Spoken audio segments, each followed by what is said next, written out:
Hello everyone, welcome to the lecture series on 805 microcontroller.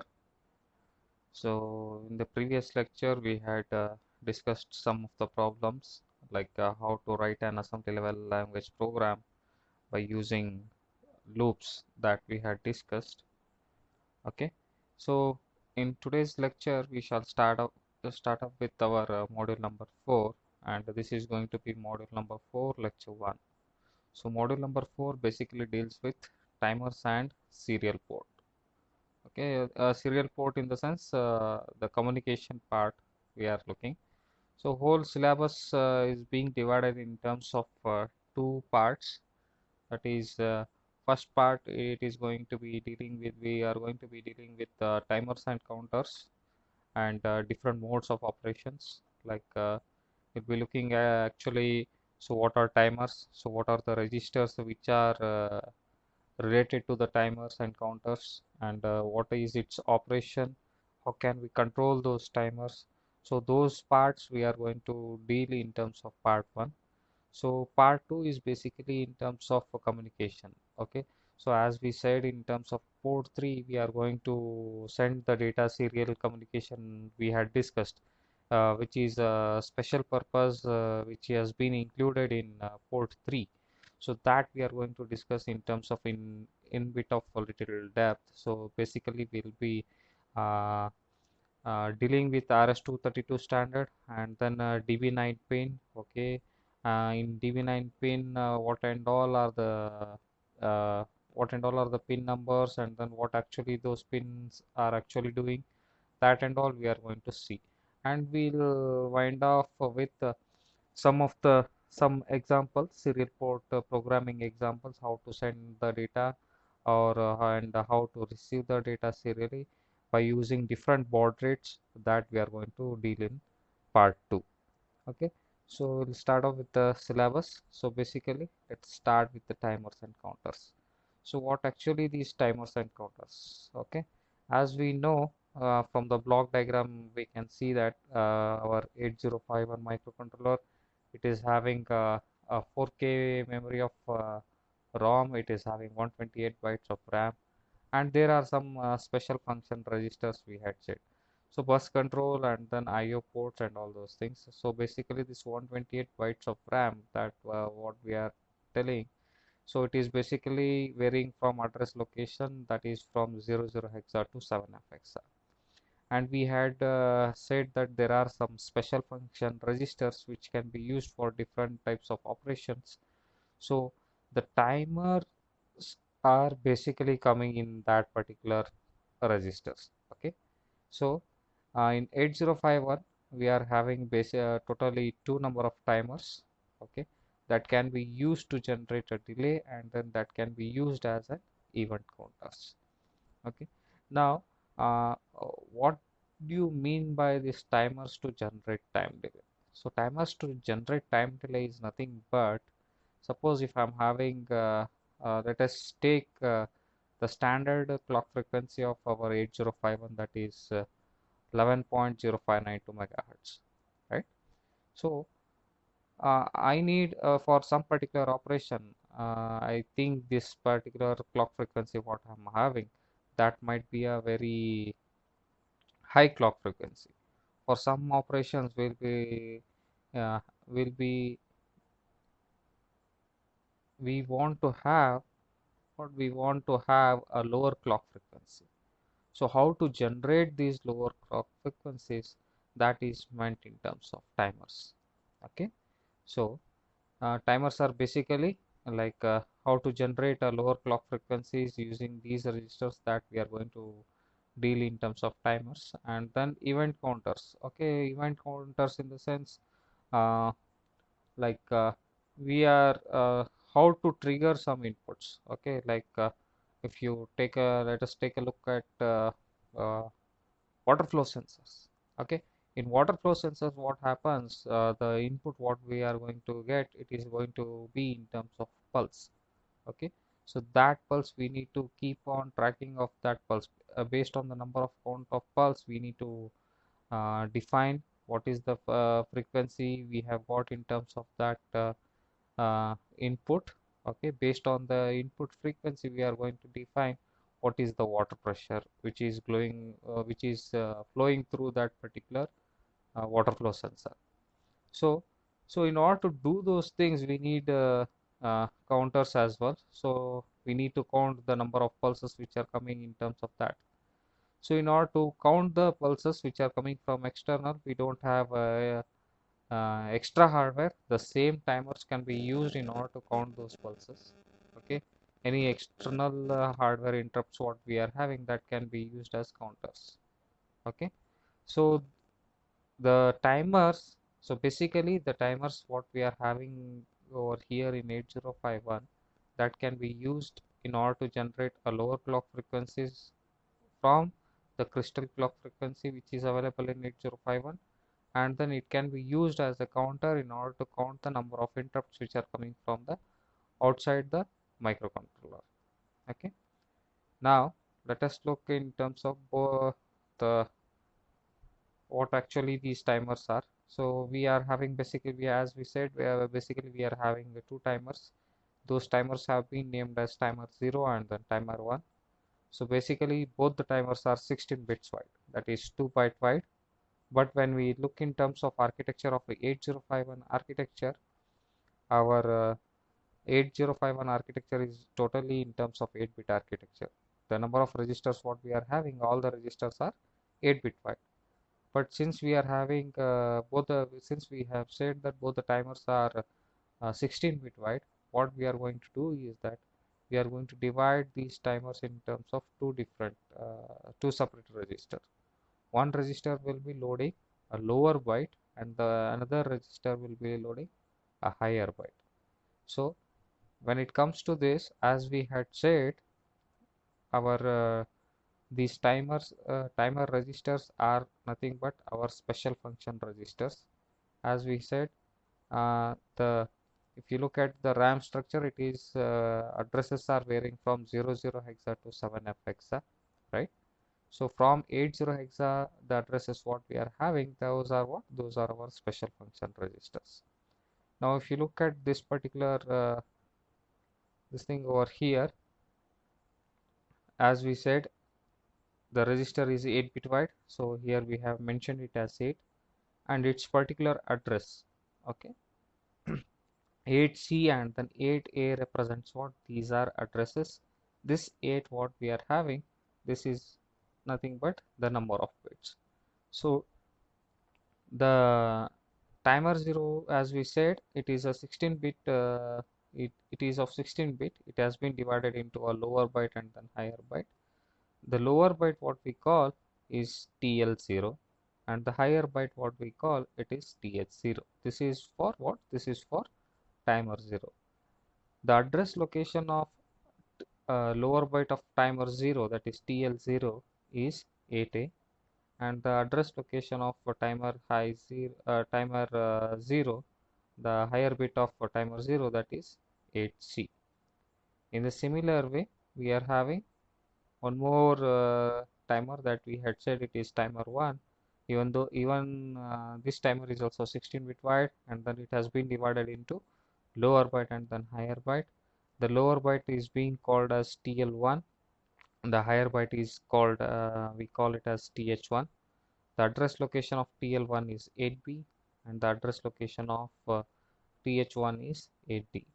So in order to control these registers, okay, since these are the registers, in order to control these registers, we are having one more register, that is TMOD.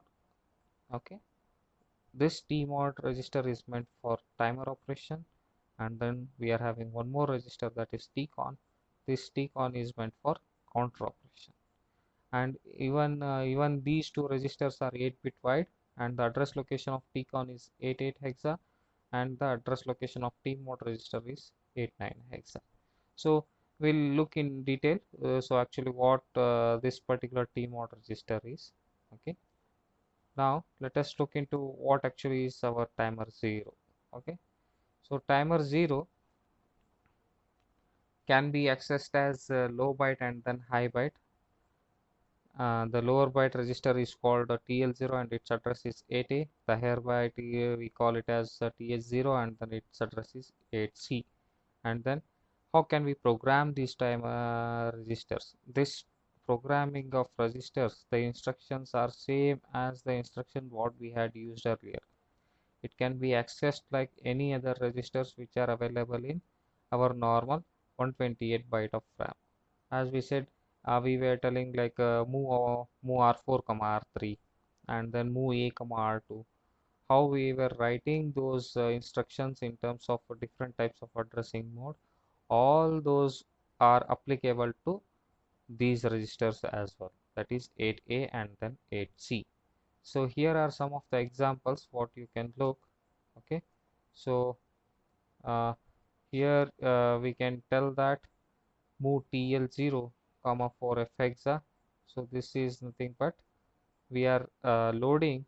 This is an immediate addressing mode, so the immediate address is 4F hexa and we are loading that particular value into my timer 0 with a lower byte. And then here we are telling the contents of TH0, that is the higher byte of timer 0, should be copied to register number 5. So these are same as our the different addressing modes what we are having. All those addressing modes are applicable to these particular cell. So here you can observe the whole timer is being divided in it is a 16 bit. So the bits will be varying from D0 to D15. So timer 0 bits are D0 to D7 and then timer 0 higher byte is D8 to D15. And this particular address location, this 8-bit address location is 8A hexa and the higher byte address location is 8C hexa. Okay, so timer 1 is also same. Okay, now only timer 1 is also same, as we can observe the uh, operation is same as timer 0. Only the thing is the addresses of a timer 1 register are different. The lower byte of a timer 1 register is 8B hexa. The address of timer 1 higher byte higher nibble address is 8D hexa. Again here you can observe it has been divided into two 8 bits, that is 2 bytes. Okay, first byte will be the first lower byte will be timer 1 lower byte and the higher byte will be timer 1 higher byte. The lower byte address location is 8B hexa and the higher byte address location is 8D hexa. Now let us look into timer mode register, that is our T mode register. Both timers, that is timer 0 and the timer 1, use the same register. In order to control these timers, we need only one single register, that is T mode register. By varying the bits in T mode register, we are going to control these timer 0 and then timer 1, and then we are going to control the different types of operations which are available for this timer 0 and then timer 1. Okay, as we said, Tmod is an 8-bit register and then its address location is 89 hexa. The lower 4 bits are meant for what? It is meant for timer 0 and the higher 4 bits are meant for timer 1.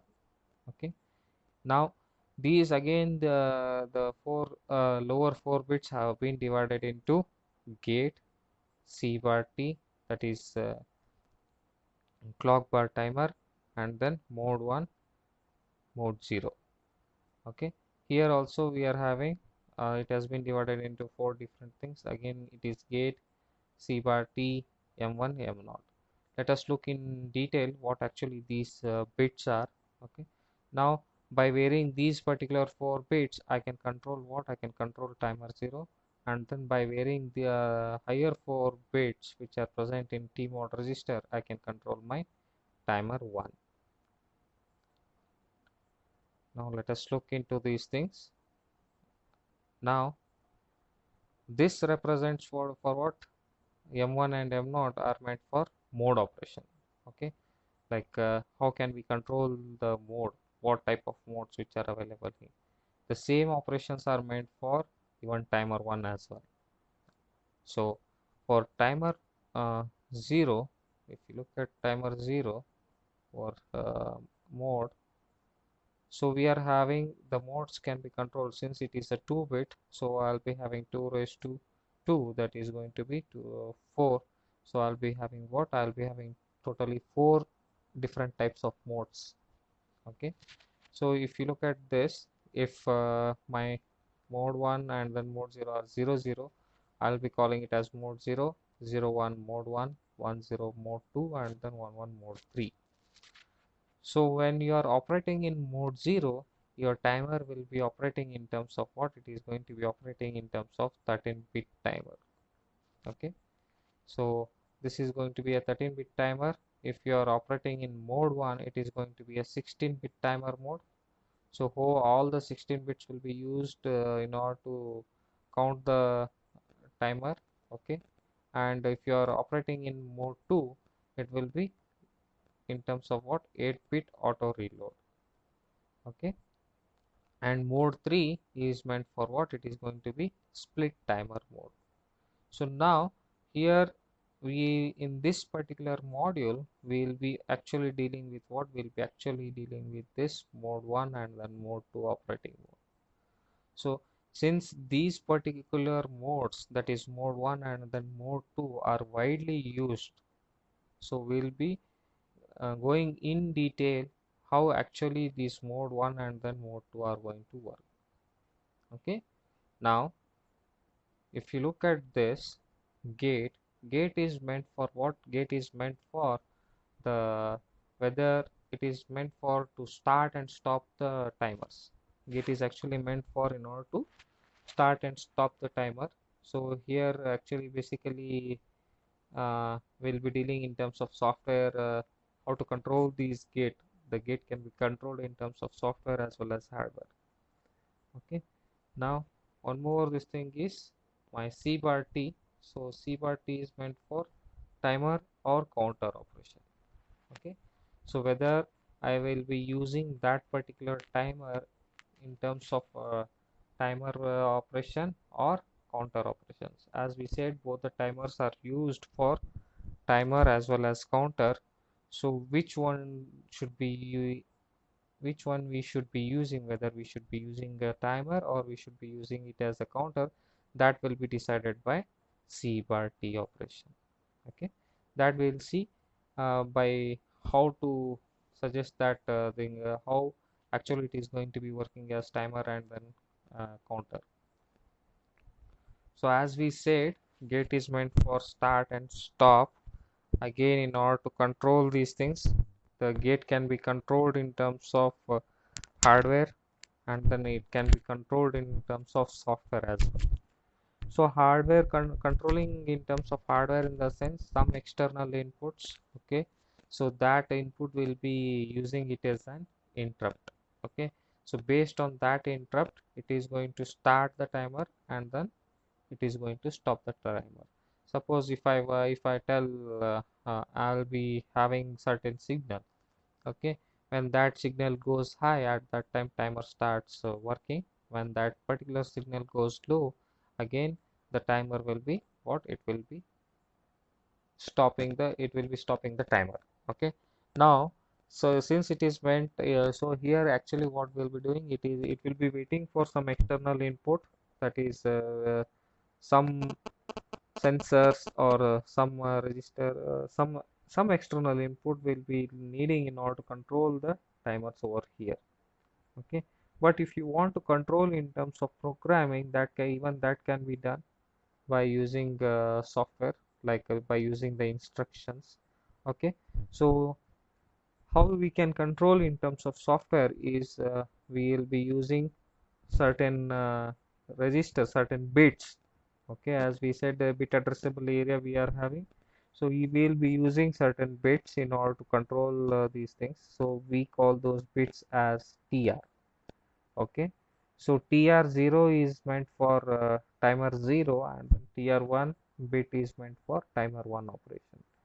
So how we are going to control, in the sense, when we give set bit TR0, at that particular time timer 0 will start counting. Okay, and then when you are telling set bit tr1, so we'll be starting what, we'll be starting timer 1. So if you want to stop these particular timers, we'll be using one more instruction, that is going to be clear tr0, which is meant for timer 0, clear tr1, which is meant for timer 1. Okay, so these are the start and then stop bits. Okay, how actually we are going to control the timers in terms of software. Now, as we said, both the hardware and then software, so which one actually we are using, that is going to be decided by gate. So when gate is 0, when gate bit is 0, at that time, that means we will be using in terms of software. The timer can be controlled by software. When gate bit is 1, the timer can be controlled by hardware. So one more bit what we had seen in T mod register, that is C bar T. So when C bar T is 0, it is used as timer. When C bar T is 1, it will be used as counter. Okay. So again we'll be having, so what type of clock we'll be using. So this is basically in terms of the crystal clock what we are having, the crystal frequency which is attached to 8051, that same clock source will be used as a timer. Okay, the frequency of the timer is always divided by 12. That means 1/12 of the frequency of crystal attached to the 8051, whatever might be the frequency. So as we know, the crystal frequency of 8051 will vary from 4 megahertz to 30 megahertz. Okay, whatever might be the frequency of timer will be always 1/12 of the frequency which has been attached. Okay, suppose if the clock frequency of the 8051 is 4 megahertz, then the timer frequency will be 4 megahertz divided by 12. Okay, and if we are having uh, clock frequency of 11.0592 megahertz, then the timer frequency will be 11.0592 mega divided by 12. Okay, and please don't get confused between the, as we know, even our machine cycle is 1/12 of the clock frequency. Don't get confused with the machine cycle and the timer, as both are same, but this is totally meant for our timer operation, and then that is totally meant for the operation. Okay, now let us look at some of the example over here. Find the timer clock frequency and its period for various 8051 based system with a crystal frequency 11.0592 megahertz when C bar T bit E of T mod is 0. So when C bar T bit is 0, that means we are with our T mod, this thing will be used as what? It will be used as timer operation. Okay, and the crystal frequency what they have given is 11.0592 megahertz. Okay, they have said what is the timer clock frequency. So as we know, the crystal frequency they have given 11.0592 megahertz, it is going to be divided by 12. So I'll be ending up with what, 1 by 12th of 11.0592 megahertz, it is going to be 920, sorry, there is a mistake over here, this is going to be kilohertz. So it is going to be 921.6 kilohertz, and the time period they have asked. So time period is nothing but 1 by f, or 1 by frequency, that is going to be 1 divided by 921.6 kilohertz. So I'll be ending up with 1.085 microsecond. So timer clock frequency is going to be if my clock crystal frequency is 11.0592 megahertz, then my timer frequency is going to be 921.6 kilohertz, and its time period will be 1.085 microsecond. So now let us look in terms of some more examples. How can we control this T mode operation? So here basically we have been given certain values, that is move T mode comma hash 01 hexa, move T mode comma hash 20 hexa, move T mode hash 12 hexa. So here they have asked, by loading these particular values, how is going to be my timers. So in what mode actually they are working and how they are being controlled, that they have asked. So let us look in terms of solution. So let us load these things. So as we know, the T mode has been divided in terms of 8 bits, and those 8 bits divided in terms of timer 0 and then timer 1.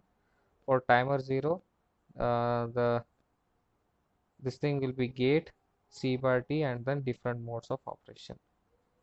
Let us look at first this thing. It is going to be 001. So here, since all bits are 0, so I am not at all using my timer 1. So I'll be using what? I'll be using timer 0, and gate is 0, so I'll be using it in terms of what? Software based start and stop. And then since it is C bar T is 0, so I'll be using it as timer. And then I'll be using, since it is 01, I'll be using it as mode 1. So mode 1 of timer 0 is selected. Now if we look at this here, timer 0 is 0, and then timer 1, we have selected as timer 1, and the mode we have selected is going to be mode 2. Okay, so mode 2 of timer 1 is going to be selected. Now if you look at this, since we are loading 1 to hexa, so both the timers we have selected, but the timer 1 is going to be selected in terms of mode 1, and the timer 0 is going to be selected in terms of mode 2. So mode 2 of timer 0 and then mode 1 of timer 1 are selected. So this is how the T mode register works. So why actually we need this T mode register, on what how actually this T mode register is being used in order to control the timers. Okay, so as we know, as we have said, totally 4 different types of modes are available, that is 13-bit timer mode, and then 16-bit timer mode, 8-bit timer mode, and then split timer mode. As we said that since uh, mode 1 and then mode 2 are widely used, so we'll be going in detail in terms of mode 1 and then mode 2. So in the next lecture, we shall look into how actually these timers will be used in terms of mode 1 programming. So what actually is going to happen in mode 1 programming, how to write down the uh, assembly level program in order to control our timer in terms of mode 1 programming, that we are going to discuss in the next lecture. Thank you.